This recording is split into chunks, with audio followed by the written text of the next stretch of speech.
aí, pessoal, vamos começar aqui mais um episódio, né, do nosso Sextou com S de Sexo Seguro. Esse é um podcast que está dentro do projeto Testando de Consciência Positiva, né, que tá dentro do projeto da Hora é Agora da Fiocruz, né, onde a gente está aqui divulgando o autoteste, trazendo temáticas diferenciadas sobre a prevenção, sobre estigma. Semana passada a gente teve com a Mirleide, né? Foi nossa grande estreia aqui, foi muito legal. E aí esse projeto, né, a parceria do Instituto Saile com o Consciência Positiva, né, e aí com vários parceiros, a Secretaria Municipal de Saúde. Hoje a gente vai receber um convidado aí que é uma referência nossa aqui do movimento da RNP, Rede Nacional de Pessoas Vivendo com HIV e AIDS, o Vando. E assim, hoje aqui a gente está, né, vale lembrar que a gente está aqui também em outro parceiro, que é a Rede Cuca, né, que está cedendo aqui o estúdio da Rede Cuca aqui do Mudubim, e que é uma estrutura massa que vocês estão vendo aqui, que está permitindo a gente fazer essa gravação desse material. Passar aqui para o Carlos, para ele... E aí, galera, eu sou o Carlos Salmão, estamos aqui mais uma sexta-feira nesse podcast, né? Sextou com esse Sexo Seguro, depende da forma como você vai fazer Sexo Seguro. Uhum. Eu estou aqui enquanto coletivo Consciência Positiva, nessa parceria. A gente pensou em convidar o Vando nessa temática hoje que a gente escolheu para o Sextou, que é políticas públicas de HIV e AIDS. Né, que queira ou não, quando a gente fala de prevenção, fala de tratamento para as pessoas vivendo com HIV, a gente fala de política pública, a gente fala de tudo que está acontecendo, do que já aconteceu.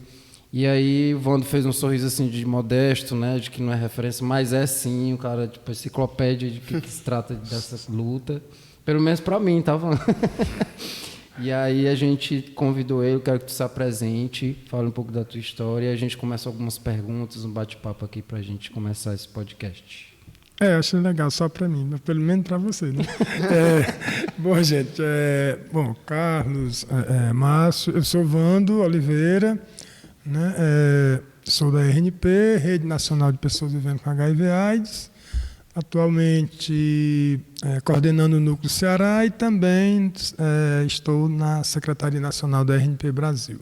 Pois é, Wanda, e aí quando a gente fala assim, quando a gente pensa assim, a temática é política pública de HIV e AIDS, por mais que a política pública seja uma coisa construída muitas vezes pelos governos, mas a gente pensou em trazer alguém de movimento social, né, porque traz essa trajetória, né? Você já está na militância há um tempo. Como é que foi? Como é que quais são esses direitos que foram adquiridos? E aí, hoje a gente pode te deixar aí o microfone livre para tu contar um pouco dessa história mesmo, de como surgiu, como foram as lutas, né, nos últimos anos e tudo mais, da busca por esses direitos, né, das pessoas vivendo com HIV, dessas políticas que a gente... Política pública, né, gente, não surge de boa vontade do governo, sempre surge com muita luta, com muita reivindicação de quem é usuário. E aí a gente queria saber isso, assim, como é que foi essas políticas conquistadas.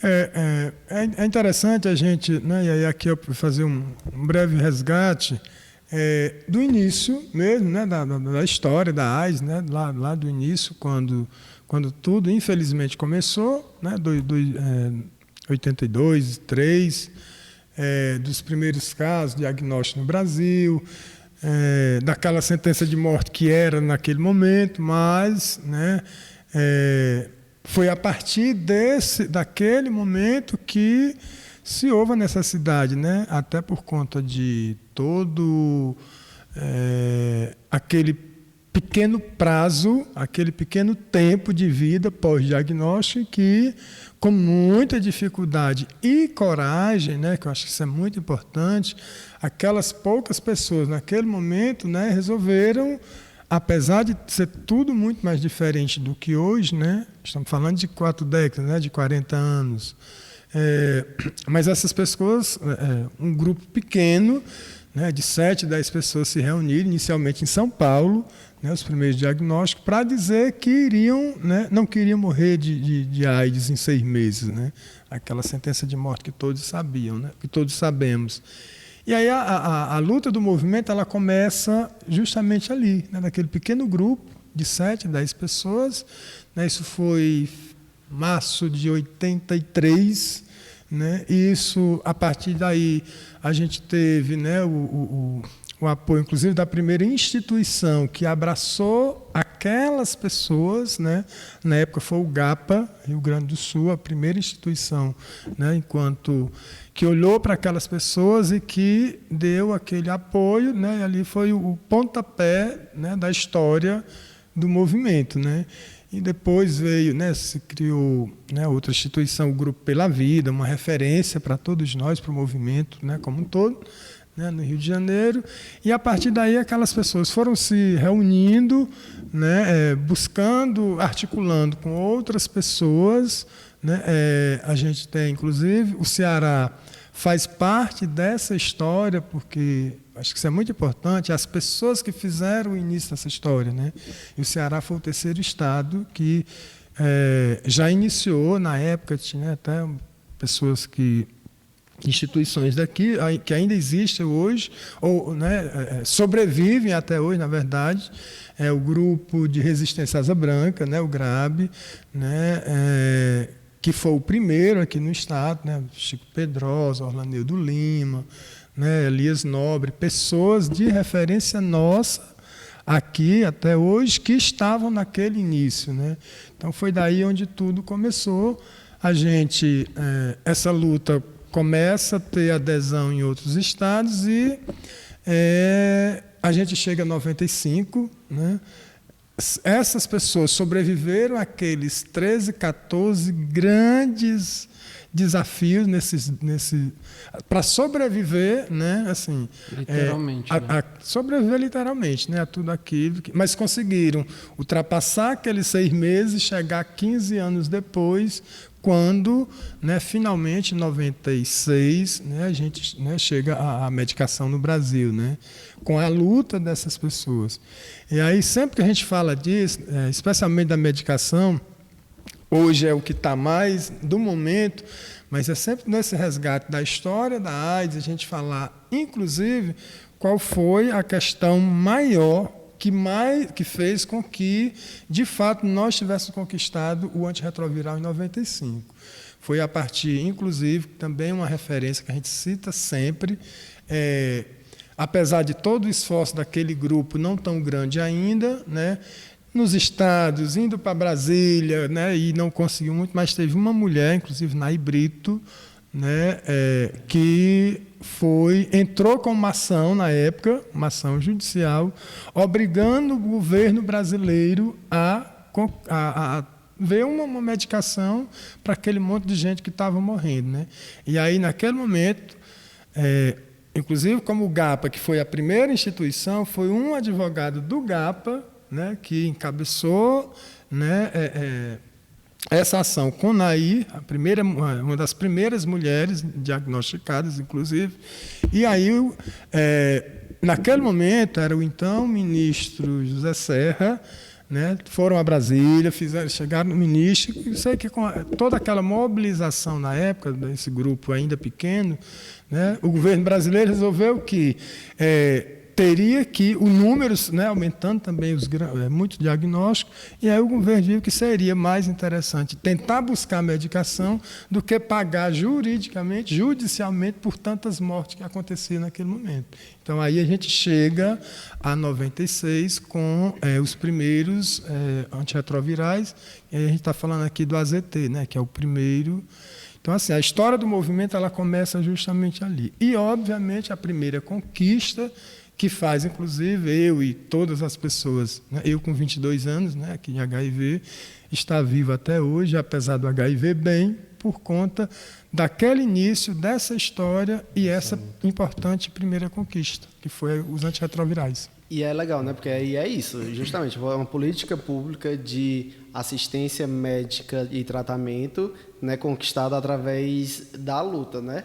E aí a gente grito, tem assim, né, Wando? Muito grito, hein? Muito grito. E aí assim, ele acabou contextualizando, né, fazendo esse contexto inicial das políticas do HIV, mas aí quando vai para esse processo, e aí quando surge esse processo de ideia de prevenção, de assistência, né, que a gente falou primeiro o processo do tratamento, né? E aí como foi, assim, quais foram os contextos onde se começou a falar também de outras assistências às pessoas vivendo com HIV, além do tratamento, né? Eu lembro, Wanda, que eu vi um noticiário, né? Desculpa, eu vi um noticiário eu acho que era da Globo na época, assim, tipo, no 80 para 90, eu acho que era cuidado com a AIDS e tal, e tipo, era aterrorizando as pessoas, use camisinha, que não sei o que, era uma coisa assim muito... E as pessoas chegavam no hospital, né? E aí, tipo, as pessoas estavam lá internadas e todo mundo empacotado, assim, tipo, para entrar, porque não podia ter contato e tal, era uma coisa, assim, bem assustadora, né? Inclusive, a gente tem um registro histórico, né? Na época, a Veja publicou aquela coisa horrorosa, uma página, né, pesada, Cazuza agonizando em praça pública, né? Uma coisa muito forte, né? Nossa. Que foi, assim, isso estava lá naquele início, isso é muito impactante, né? Aquilo ali é muito impactante.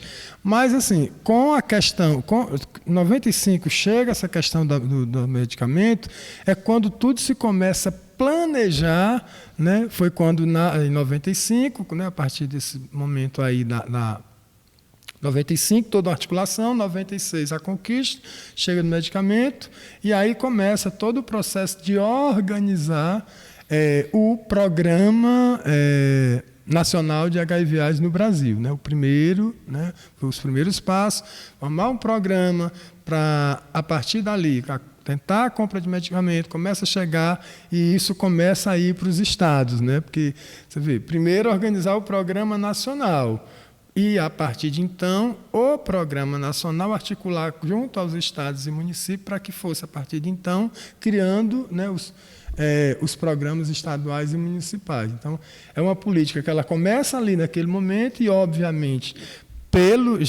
né, a AIDS já está em todo o Brasil, né, em todos os estados e municípios também, né, pelo menos nas grandes capitais já tinha. Né, lá em 96 já tinha, né, todas as capitais já tinham, inclusive um grande número. Né, então, por isso foi necessário...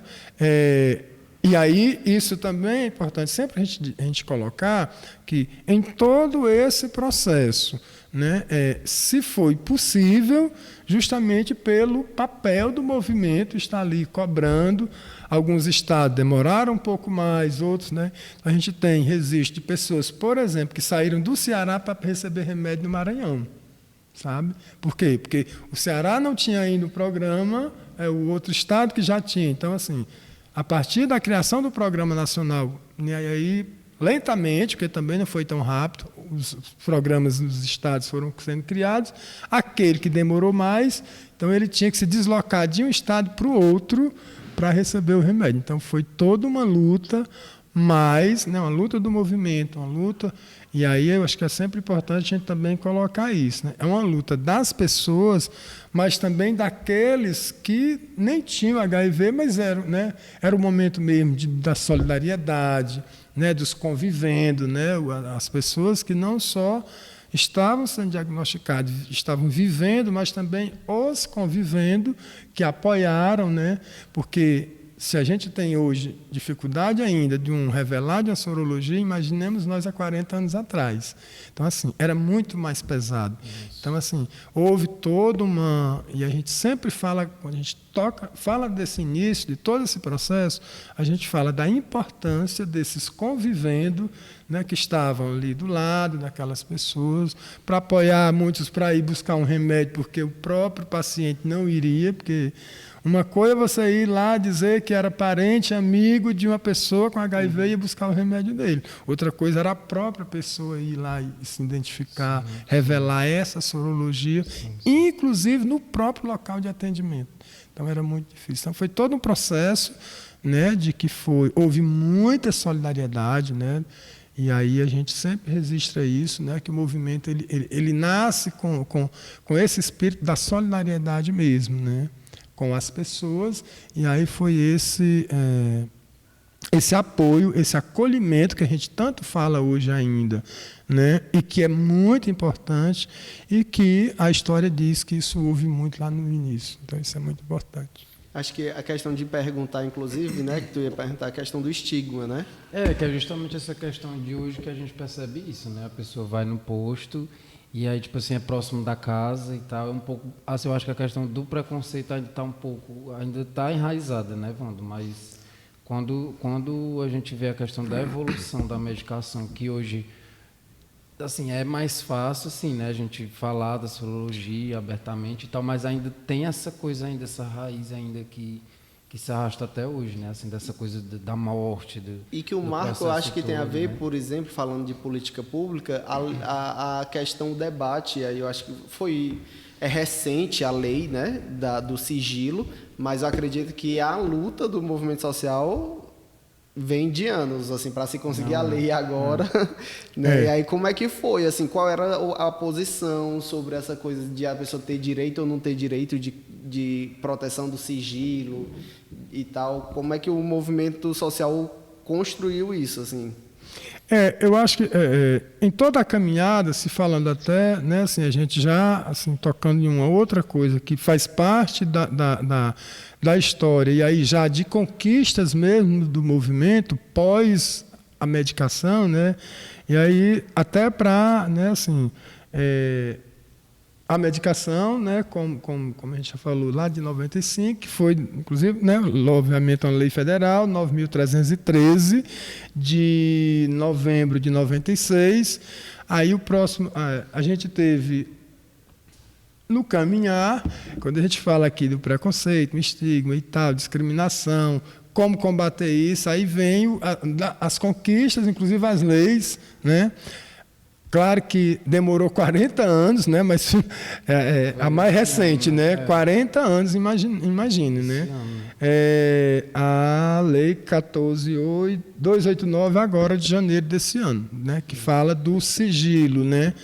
Porém, a gente tem, né, outras de tamanho ou talvez maior importância, né? Porque ela está ligada também ao cuidado do tratamento, a 12.984, né, que é uma lei de 2014, 2 de julho de 2014, né, pela então, na época, presidente da República, Dilma Rousseff, de que essa lei, em 4 pequenos e importantes artigos, ela fala, primeiro, da discriminação, né, paciente com HIV, que é crime, e aí isso é sempre importante, a gente está, né, porque nessa coisa do sigilo, na discriminação, e como combater a discriminação. Sim, então, sim.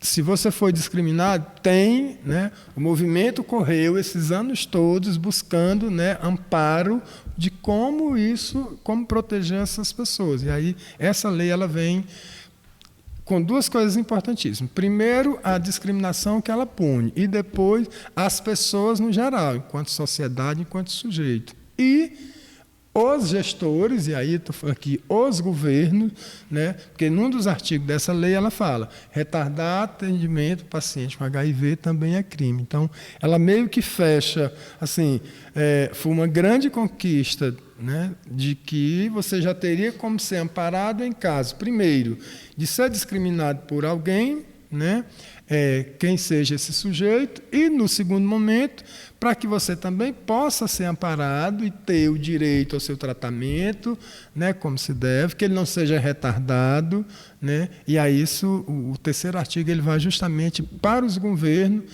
que não os 3 entes de governo, né, porque, e aí eu acho importante a gente entender, inclusive, dentro desse processo, quem é o responsável pelo quê, né? O nosso viver com HIV, essa política pública, por exemplo. Então, hoje, no Brasil, o governo federal ele é responsável por a medicação, né, os antirretrovirais, exame CD4 carga viral. Isso é de responsabilidade do governo federal. Governos estaduais, né? A equipe multidisciplinar, né, os SAIs, serviços especializados municipais, e os hospitais de referência é de responsabilidade do governo do Estado. Então, quando você vê essa lei, né, de acordo com a situação de cada um, eu sou atendido na Policlínica X, no SAI municipal, está faltando médico, tá, eu não estou conseguindo, responsabilidade do prefeito. Lei 12984 aciona a prefeitura do seu município. É porque o hospital de referência está tendo algum problema? Aciona o Estado. Falta de medicamento, medicamento antirretroviral, né? Isso é bem importante também dizer, né? Que é o que é do governo federal. Genotipagem e CD4 carga viral, então é a união. Então, assim, a lei ela vem para deixar, e é uma outra conquista do movimento. Perfeito. Essa coisa da pessoa com HIV, tipo, da questão, parece que as pessoas estão... É como se a questão do sigilo, né, dessa lei do sigilo, é como se as pessoas, tipo assim, tivessem que dizer, né, tipo assim, eu vou me relacionar, vou ter que dizer, né. Ou então tem sempre aquela coisa assim aquela pessoa que está lá no carnaval, tipo, furando o povo, né, tipo assim, eu vou passar HIV para alguém, né, tipo assim, tem essa coisa mesmo de cassação mesmo, né. Eu acho que daí que vem a importância também, né, de criminalizar alguém que tem essa coisa de discriminação, né, com as pessoas com HIV, né, porque tem muita essa associação, assim. A gente, inclusive, tem... ainda é uma luta contra isso, porque o próprio movimento, e aí a gente tem feito, isso foi mais de 2014 a 2018, nós tivemos, né, tanto a ANAIDS, a própria RNP Brasil, né, a ANAIDS, que é a articulação dos movimentos, né, Articulação Nacional do Movimento de Luta contra a AIDS. A RNP Brasil, como as outras redes também, nós fizemos muito advocacy em Brasília, né? Tivemos em vários gabinetes de vários deputados e senadores falando sobre isso, dessa questão da criminalização. E por quê? Existe, desde 2014, na Câmara de Deputados, um projeto de lei de um deputado X do Estado do Rio Grande do Sul, propondo a criminalização do HIV. Né? Então, assim, infectou alguém, então você, olha, você vai para a cadeia, vai preso 3 anos de regime fechado. Sabe? Preferiram criminalizar do que cuidar, né?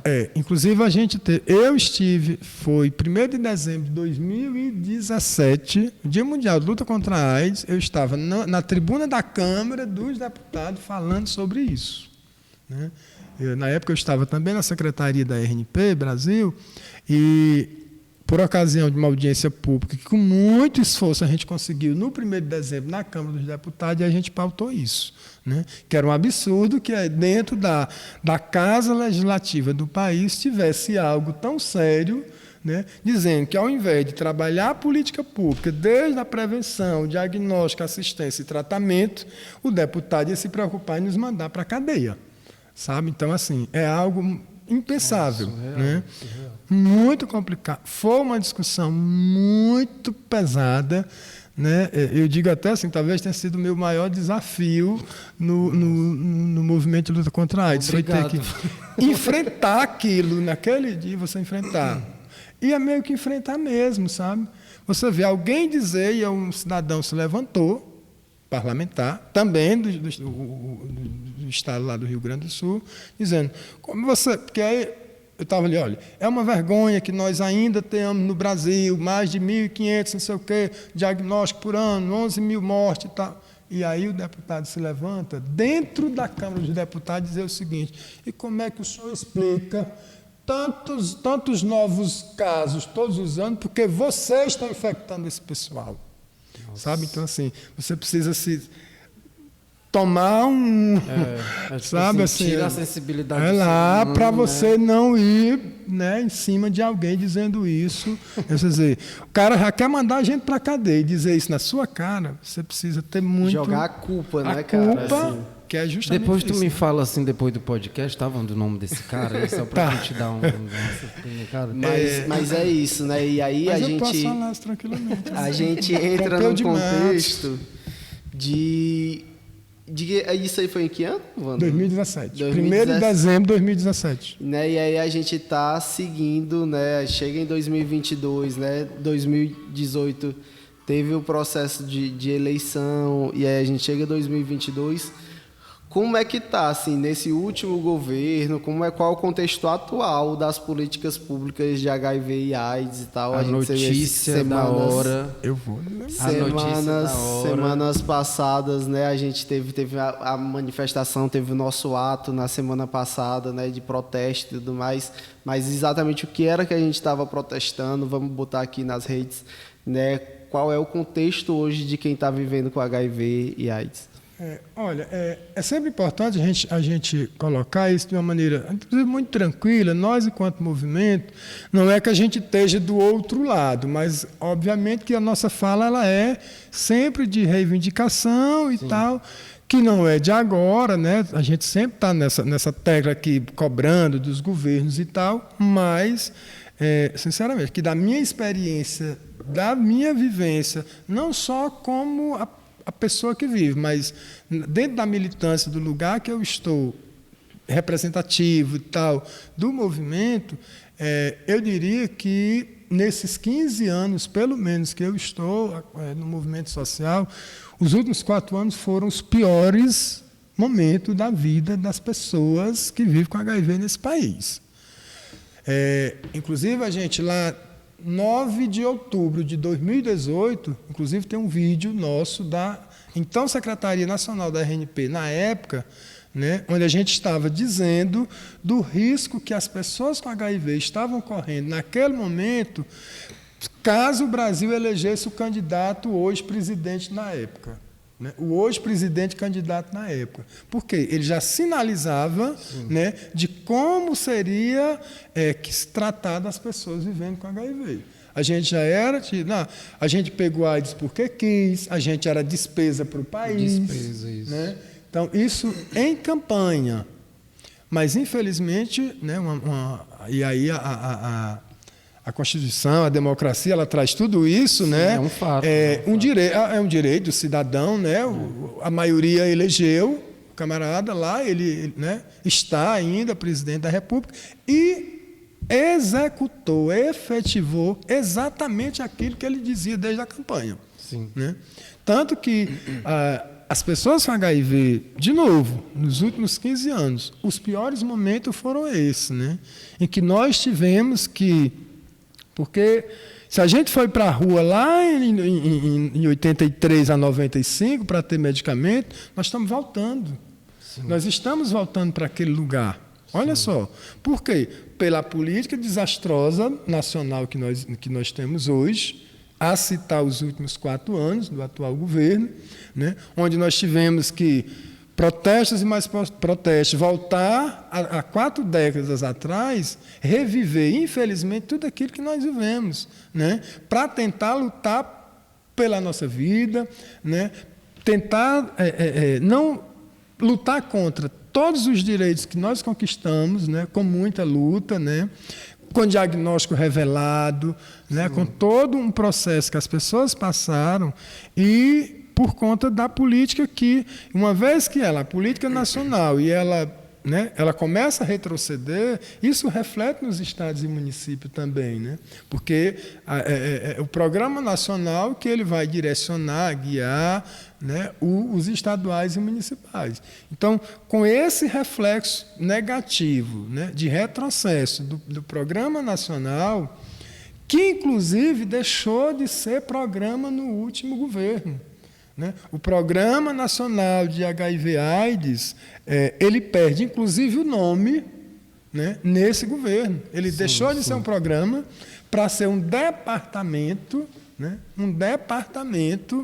não mais somente de AIDS, né? E aí onde entrou todas as outras, né, as outras doenças crônicas, TB, hanseníase e tal. Entrou um pacote. O juntar dessas outras, junto com a AIDS, isso foi ruim para todas. Primeiro porque para o governo foi muito conveniente. Não, você pega 4 patologias, junta numa só. O problema é que cada um tinha o seu financiamento, tinha o seu recurso, né, para trabalhar as prevenções, a execução da própria política de cada um. Ele junta todas em uma só. Né? pega o dinheiro de uma para dividir para as 4 e coloca no bolso todo o restante, ou sabe-se lá o que ele fez com todo o resto. Vai para o orçamento secreto, né? Vai para o orçamento secreto que está aí. Foi, né? Então, Onde a gente será tá aí, que está esse dinheiro? Né? E aí ele foi muito bem. Tudo isso foi o que nós vivenciamos nos últimos 4 anos. E aí, quando ele, para além do programa de AIDS, quando ele perde sua identidade, perde o próprio nome, aquele programa que a gente acaba de falar que em 96 nós criamos, né? A gente chega em 2018 e perde o nome, né? Perde recurso e o que é pior, para além disso, o próximo passo foi, ainda em 2018, deixa de ter, porque aí a AIDS ela começa a ter invisibilidade, tá certo? Então, e nós, pessoas vivendo com HIV e AIDS, porque o HIV, né, é outra coisa, é quando você está doente de AIDS, né? Ninguém morre com o HIV somente. Mas essas pessoas, quando o HIV, né, quando ele acrescenta, quando você piora a situação, quando o CD4 baixa, a carga viral sobe, você adoece e morre de AIDS. Né? E nós perdemos, inclusive, o próprio nome da AIDS para invisibilizar. Né? Porque aí a própria sigla, né, a nomenclatura, PVHA, pessoa vivendo com HIV e AIDS. Aí o governo atual coloca PVHIV, que é para esquece a AIDS, só para tratar do HIV. E não assumir que morrem pessoas de AIDS todos os dias, motivo pelo qual nossos boletins epidemiológicos todos os anos traz um número muito grande. Sim. Então, assim, tudo isso são reflexos da política desastrosa de AIDS dos últimos 4 anos do atual governo. Perdemos programas, perdemos identificação e agora estamos perdendo remédio, não é isso? Ou seja, essa verba direcionada que poderia estar sendo direcionada vai afetar no tratamento, na prevenção, até talvez insumo de preservativo, né? Se duvidar, né? Porque, por exemplo, a gente já não tem lubrificante nos postos, né?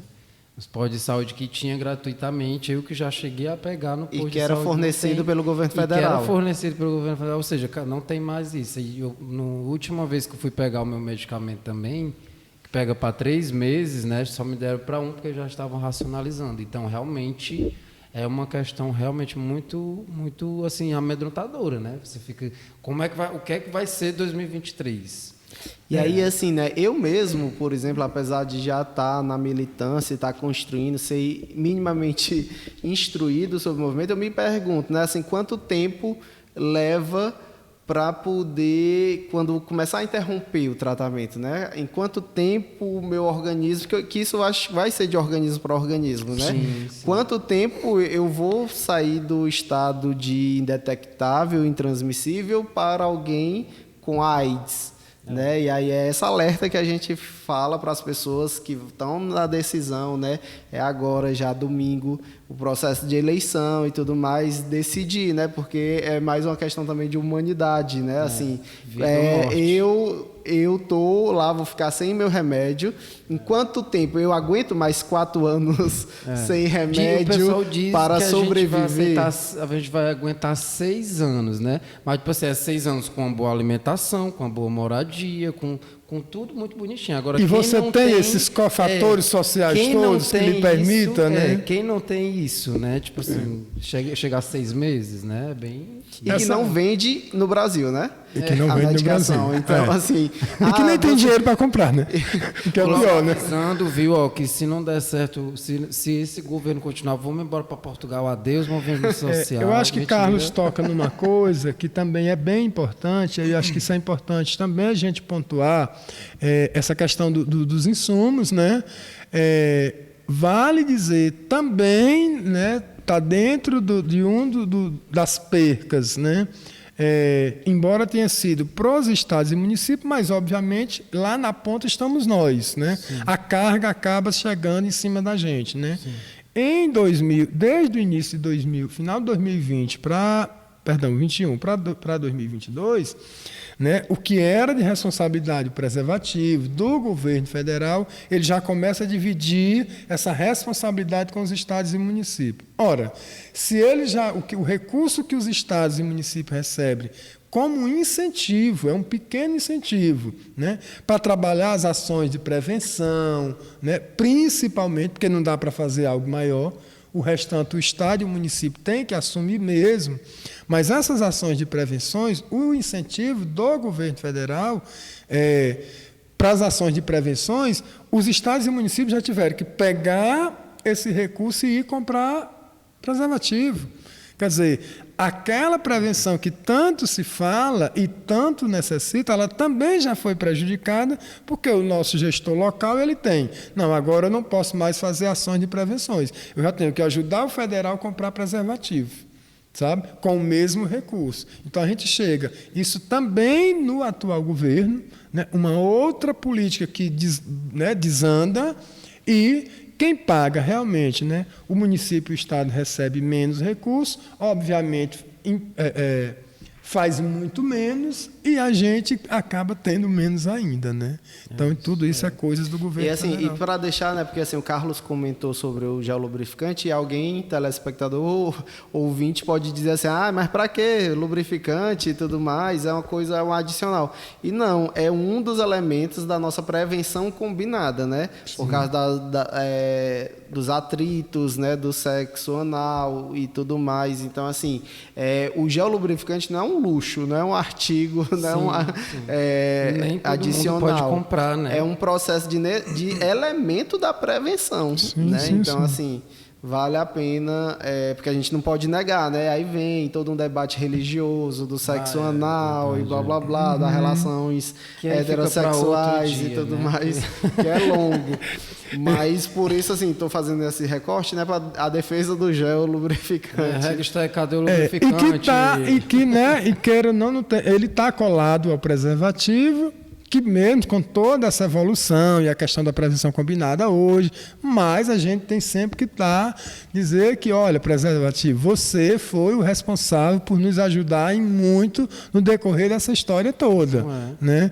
Obviamente que bom que nós estamos avançando, tem, né, hoje outras questões que estão aí na prevenção, que vão estar lá colado, mas sempre dizer que, né, sempre fazer referência a esse preservativo, primeiro porque, né, ele tem toda uma história de imaginemos, acesso, né? Imaginemos nós sem ele como não teria sido, né? Não é nem algo acesso, imaginar, né? Mas é óbvio que a gente está caminhando e elevando e tal. Bom, gente, vamos encerrar. Infelizmente, a gente podia passar muito tempo aqui. Eu acho que é muita coisa para conversar, Wando. Eu sempre, quando eu chego perto do Wando, fico perguntando um monte de coisa, assim, porque eu acho que falo pouco. Eu, com 7 anos de HIV, né? O Márcio com 1, né? Agora, um ano. Tipo, se você 22, assim, é muito importante a gente estar ouvindo essa questão histórica e tal, porque serve para a gente se inspirar mais, enquanto movimento social também, que somos, que buscamos estar junto, né? E é um prazer, assim, te receber. Assim, realmente é tudo isso mesmo, assim, é geracional, sabe? Eu acho que é um processo muito importante mesmo, essa troca, né? Eu fui diagnosticado há 1 ano, né? Sou, como o pessoal brinca no movimento, sou o baby, que cheguei agora, né? Mas são até gerações aí, né? Eu acho que são até 3 olhares bem legais, assim, o meu recém-chegado, o Carlos aí, o adolescente do movimento, né? No sentido de 7 anos. Meu Deus, eu tô com 30 anos, viu, gente? Não, adolescente não é a idade dele, adolescente, se eu sou baby, ele é o adolescente. No movimento. E no diagnóstico também, né? Da questão do diagnóstico e movimento. Entendi. E assim, e eu acho que é essa troca, né? Porque aí as pessoas... A gente teve um problema na política, atualmente, né? Que é esse problema de geração. Que às vezes a gente vê jovens, né? Eu mesmo, quando a gente teve em 2002, né? A chegada do Lula, eu tinha 11 anos. Então, eu nem sei mesmo como era antes, né? Eu não sei como era o governo sem um governo voltado para a questão mais de esquerda, né? Eu não sei como é que era um governo de direita, mas a gente vem de tanto militar, de conhecer, de estudar a história, né? Sim. Mas eu entendo que certos jovens hoje questionam algumas coisas porque não conseguiram viver. E aí você imagina o de 16 anos hoje. Ele nasceu depois de 2000, né? 2000 e pouco. Então, assim, ouvir gente experiente como você e tudo mais, né, é importante para que essa galera jovem, né, entenda e reconheça isso, né? E aí eu acho que quero ver tua mensagem, né, para isso, né, que a gente vai ter agora um processo de eleição e isso é muito importante, né? É uma das eleições mais decisivas no país, né? E independente para os dois lados, né, é decisivo. Mas que a gente de população vivendo com HIV, né, mais ainda a gente está com a vida em risco nesse sentido, né? Total. Eu, assim, dentro da minha vivência, não só da minha na vida, né, o meu primeiro momento, inclusive como cidadão, né, o meu primeiro voto lá em 89, né, para presidente da República, né, que era um processo novo, a gente acabava de chegar nessa democracia de 85, 89, eu com 18 anos, eu vou lá, voto pela primeira vez, inclusive no Luiz Inácio Lula da Silva, naquele momento, né, e a gente passa por todo esse processo, estou falando aqui da minha vivência como cidadão, né, para chegar aqui hoje, né. Então, por todo esse processo, até acompanhar a política pública do governo como um todo, né? A política no geral. A gente vê como era lá naquele momento, e olha que hoje eu estou em 51 anos, né? Naquele momento, ainda que um jovem, começando a ver todo aquele processo, né? E que a gente viu que era uma maneira diferente de governar, era uma maneira diferente de construir as políticas, né? Que era com a participação social, ouvindo a população, ouvindo os movimentos, que, né, eu via que as pessoas eram muito convidadas para ir, isso tudo acabou, né? A gente teve, né, acompanhou aqui, já no movimento AIDS, né, mais recente, de 2000 para cá, acompanhamos, né, o governo de esquerda, né, que os movimentos também eram, pelo menos, ouvidos, a gente era convidado a discutir a política, programar e executar juntos. Então, isso é importante, né? É aquela coisa, né? O governo nos chama para discutir aquilo, o que é que vocês estão precisando, como é que a gente pode fazer e executar coletivamente. Esse é o processo real, democracia, né? Inclusive, das conquistas que nós tivemos, foi nesse processo de diálogo, né? De parceria de fato. Né? Não daquilo que vem de cima para baixo, olha, desse jeito e tal, que é o que a gente está vivendo agora. É algo louco, é algo jamais visto na história do Brasil, porque a gente não via isso.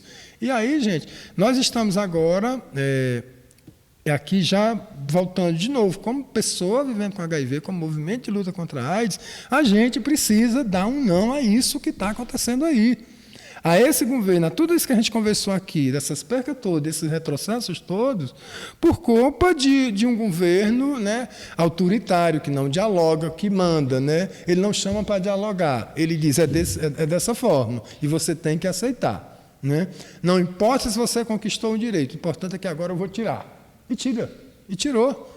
Então é disso que a gente está falando agora, é isso que a gente precisa ir, como cidadão, exercendo, né, defender primeiro a democracia, né, a democracia que nós juntos construímos, que a gente defende, que aí você vai, seja em todas as áreas, especialmente na saúde, né, que eu preciso estar com saúde para me ter o restante. Isso não se tem mais, o país está jogado numa coisa horrorosa, onde nossa saúde está comprometida, e aí aqui nós estamos falando, por exemplo, a gente acaba de ter esse corte de 3,5 milhões, 12 programas serem, assim, gente, 12 programas serem cortados, serem prejudicados. Vai dar uns iatezinhos aí bem bacanas, né? Talvez para eles, né?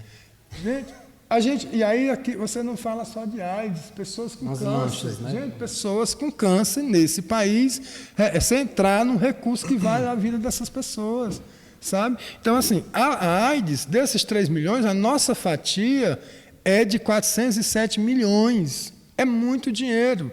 É uma perca enorme para o programa, para nós, mas eu acho que cabe, nesse momento, como fomos para a rua e temos que ir até o dia 30 de outubro para dizer não a tudo isso. Né?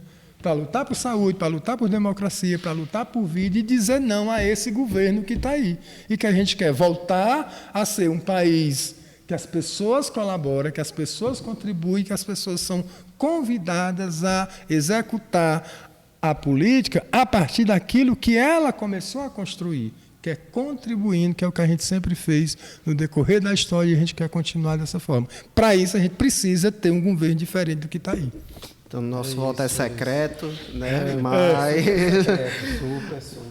Mas vai dar certo. Domingo agora, estamos na reta final, hoje é sexta-feira, né? Vamos divulgar o nosso podcast. Inclusive, de hoje o para lacinho, amanhã. né? O lacinho, né, Vando, da luta contra a AIDS é vermelho, né? Olha que ironia do destino, né? Tinha que ser. É isso, então, Vando, muito obrigado. Já rasgamos aqui elogios, sabemos o quanto 13 você, também mano. ele? É 13 também?